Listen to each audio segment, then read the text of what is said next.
ಕೇಂದ್ರ ಸರ್ಕಾರ ಸಿಲಿಂಡರ್ ಬೆಲೆ ಏರಿಕೆ ಮಾಡಿರುವುದನ್ನು ಖಂಡಿಸಿ ಜನವಾದಿ ಮಹಿಳಾ ಸಂಘಟನೆ ಹಾಗೂ ಪ್ರಾಂತ ರೈತ ಸಂಘದ ವತಿಯಿಂದ ಕಾರ್ಯಕರ್ತರು ಮಳವಳ್ಳಿ ಪಟ್ಟಣದ ಕೆಎಸ್ಆರ್ಟಿಸಿ ಬಸ್ ನಿಲ್ದಾಣದ ಮುಂಭಾಗ ಪ್ರತಿಭಟನೆ ನಡೆಸಿದ್ದಾರೆ.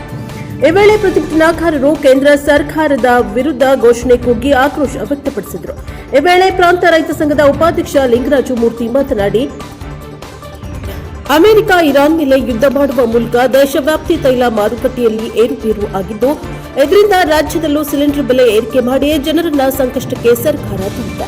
ಕೂಡಲೇ ಯುದ್ಧ ನಿಂತು ಶಾಂತಿ ನೆಲೆಸಬೇಕು ಎಂದರು. ಪ್ರತಿಭಟನೆಯಲ್ಲಿ ಜನವಾದಿ ಮಹಿಳಾ ಸಂಘಟನೆ ರಾಜ್ಯ ಪ್ರಧಾನ ಕಾರ್ಯದರ್ಶಿ ದೇವಿ, ಪ್ರಾಂತ ರೈತ ಸಂಘದ ಜಿಲ್ಲಾ ಸಂಚಾಲಕ ಭರತ್ ರಾಜ್, ತಾಲೂಕಾ ಅಧ್ಯಕ್ಷ ಮಹದೇವು, ಸುಶೀಲ್, ಗುರುಸ್ವಾಮಿ, ರಾಮಕೃಷ್ಣ ಸೇರಿದಂತೆ ಹಲವಾರು ಮುಖಂಡರು ಹಾಜರಿದ್ದರು.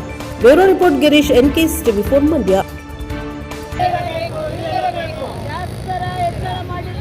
ಕೇಂದ್ರ ಮೋದಿ ಸರ್ಕಾರಕ್ಕೆ ಗ್ಯಾಸ್ ದರ ಹೆಚ್ಚಳ ಮಾಡುವುದರಿಂದ ಮಹಿಳೆಯರಿಗೆ ದೌರ್ಜನ್ಯ ಎಸಗುತ್ತಿರುವ ಕೇಂದ್ರ ಸರ್ಕಾರಕ್ಕೆ ಧಿಕ್ಕಾರ.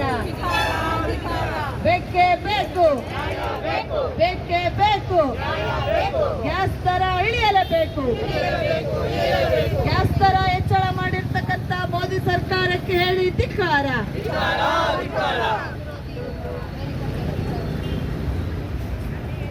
ಯುದ್ಧಕಾರ ನೀತಿಯನ್ನು ಅನುಸರಿಸ್ತಿರ್ತಕ್ಕಂಥ ಅಮೆರಿಕ ಟ್ರಂಪ್ಗೆ ಹೇಳಿ ಧಿಕ್ಕಾರ. ಯುದ್ಧ ಬೇಡ, ಶಾಂತಿ ಬೇಕು. ಯುದ್ಧ ಬೇಡ, ಶಾಂತಿ ಬೇಕು. ಅಮೆರಿಕದ ಯುದ್ಧಕಾರ ನೀತಿಗೆ ಹೇಳಿ ಧಿಕ್ಕಾರ.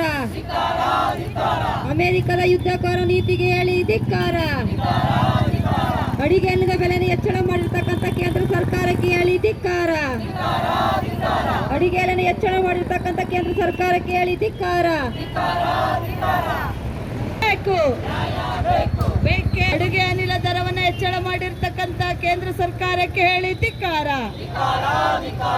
60 ರು ಅಡುಗೆ ಅನಿಲದ ಬೆಲೆ ಹೆಚ್ಚಳ ಮಾಡಿರ್ತಕ್ಕಂಥ ಮೋದಿ ಸರ್ಕಾರಕ್ಕೆ ಹೇಳಿ ಧಿಕ್ಕಾರ. ಯುದ್ಧ ಬೇಡ, ಶಾಂತಿ ಬೇಕು. ಯುದ್ಧ ಬೇಡ, ಶಾಂತಿ ಬೇಕು. ಅಖಿಲ ಭಾರತ ಜನವಾದಿ ಮಹಿಳಾ ಸಂಘ ಉದ್ದೇಶದ ಬಗ್ಗೆ ಈಗಾಗಲೇ ಮಾತನಾಡಿದಂತ, ಇಡೀ ದೇಶದಲ್ಲಿ ಅಡುಗೆ ಅನಿಲ ಒಂದ್ ಕಡೆ ಬೆಲೆ ಜಾಸ್ತಿ ಆಗಿದೆ, ಇನ್ನೊಂದು ಕಡೆ ಹೆಚ್ಚು ಬೆಲೆ ಕೊಟ್ಟರು ಕೂಡ ಅಡುಗೆ ಅನಿಲ ಸಿಗ್ತಾ ಇಲ್ಲ. ಈ ಅಡುಗೆ ಅನಿಲ ಇಡೀ ದೇಶದಲ್ಲಿ ಅಡುಗೆ ಅನಿಲದ ಈ ರೀತಿ ಒಂದು ಅವ್ಯವಸ್ಥೆಗೆ ಕಾರಣ ಆಗಿರ್ತಕ್ಕಂಥವರು ಈ ದೇಶವನ್ನು ಮುನ್ನಡೆಸ್ತಾ ಇರ್ತಕ್ಕಂಥ ಪ್ರಧಾನಮಂತ್ರಿ ನರೇಂದ್ರ ಮೋದಿ ಅಂತ ಹೇಳಿದ್ರೆ ತಪ್ಪಾಗ್ಲಿಕ್ಕಿಲ್ಲ. ಬಹುಶಃ ನೀವು ಕೇಳ್ಬೋದು, ಅಥವಾ ಬಿಜೆಪಿ ಪಕ್ಷದ ಭಕ್ತರುಗಳು ಕೇಳ್ಬೋದು, ಹೇಗೆ ಇದು ಇರಾನ್ ಮತ್ತು ಇಸ್ರೇಲ್ ಅಮೆರಿಕ ನಡುವೆ ಯುದ್ಧ ನಡೀತಾ ಇರತಕ್ಕಂಥ ಕಾರಣದಿಂದಾಗಿ ಇಡೀ ಎಲ್ಲ ಕಡೆ ಈ ಥರದ್ದೊಂದು ಅವ್ಯವಸ್ಥೆ ಆಗಿದೆ, ಭಾರತದಲ್ಲಿ ಮಾತ್ರ ಅಲ್ಲ. ಹಾಗಾಗಿ ಇದಕ್ಕೆ ಮೋದಿ ಕಾರಣ ಅಲ್ಲ, ಮೋದಿನ ಯಾಕೆ ನೀವು ಕಾರಣ ಮಾಡ್ತೀರಿ ಅಂತೇಳಿ ಭಾಳ ಜನ ಕೇಳ್ತಾರೆ ಸೋಷಿಯಲ್ ಮೀಡಿಯಾದಲ್ಲಿ. ಆದರೆ ಒಂದನ್ನು ಅರ್ಥ ಮಾಡ್ಕೊಳ್ಬೇಕು, ದೇಶವನ್ನು ಮುನ್ನಡೆಸ್ತಕ್ಕಂಥವ್ರು ಅಥವಾ ರಾಜ್ಯವನ್ನು ಮುನ್ನಡೆಸ್ತಕ್ಕಂಥವರಿಗೆ ಮುಂದಾಲೋಚನೆ ಅಥವಾ ದೂರಾಲೋಚನೆ ಇರಬೇಕು. ಭಾರತ ದೇಶ ಅತಿ ಹೆಚ್ಚು ತೈಲೋತ್ಪನ್ನಗಳನ್ನು ಆಮದು ಮಾಡ್ಕೊಳ್ತಾ ಇರ್ತಕ್ಕಂಥ ದೇಶಗಳಲ್ಲಿ ಭಾರತ ದೇಶ ಕೂಡ ಒಂದು. ಅದು ಪೆಟ್ರೋಲಿಯಂ ಉತ್ಪನ್ನಗಳಾಗಿರಲಿ ಅಥವಾ ಅಡುಗೆ ಅನಿಲ ಆಗಿರಲಿ, ಯಾವುದೇ ಒಂದು, ಇವೆರಡೂ ಸಹ ಬಹಳ ಅಗತ್ಯವಾಗಿ ಬೇಕಾಗಿರ್ತಕ್ಕಂಥವು. ಇದರಲ್ಲಿ ಏನಾದರೂ ವ್ಯತ್ಯಾಸ ಉಂಟಾದರೆ ಇಡೀ ದೇಶದ ಆರ್ಥಿಕತೆ ಮೇಲೆ ಪರಿಣಾಮ ಬೀರೋದು ಅಷ್ಟೇ ಅಲ್ಲ, ಇಡೀ ಸಾರ್ವಜನಿಕ ವ್ಯವಸ್ಥೆಯ ಮೇಲೆ ಪರಿಣಾಮ ಬೀರ್ತದೆ ಅಂತಕ್ಕಂಥದ್ದು ಅವರು ಗೊತ್ತಿರಬೇಕಾಗಿತ್ತು. ಹಾಗಾಗಿ ಈ ಥರ ಸಂದರ್ಭಗಳು ಎದುರಾಗಬಹುದು. ಯುದ್ಧ ಅಷ್ಟೇ ಅಲ್ಲ, ಬೇರೆ ಯಾವುದೇ ಕಾರಣದಿಂದಾಗಿ ಬೇರೆ ದೇಶದಿಂದ ನಾವು ತೈಲೋತ್ಪನ್ನ ಆಮದು ಮಾಡ್ಕೊಳ್ತಕ್ಕಂಥದ್ದಕ್ಕೆ ವ್ಯತ್ಯಾಸ ಆದಂಥ ಸಂದರ್ಭದಲ್ಲಿ ಬೇರೆ ಆಲ್ಟರ್ನೇಟ್ ಏನು ಅನ್ನೋದನ್ನ ಅವರು ದೇಶವನ್ನು ಮುನ್ನಡೆಸ್ತಾ ಇರ್ತಕ್ಕಂಥವ್ರು ಯೋಚನೆ ಮಾಡಬೇಕಾಗಿತ್ತು.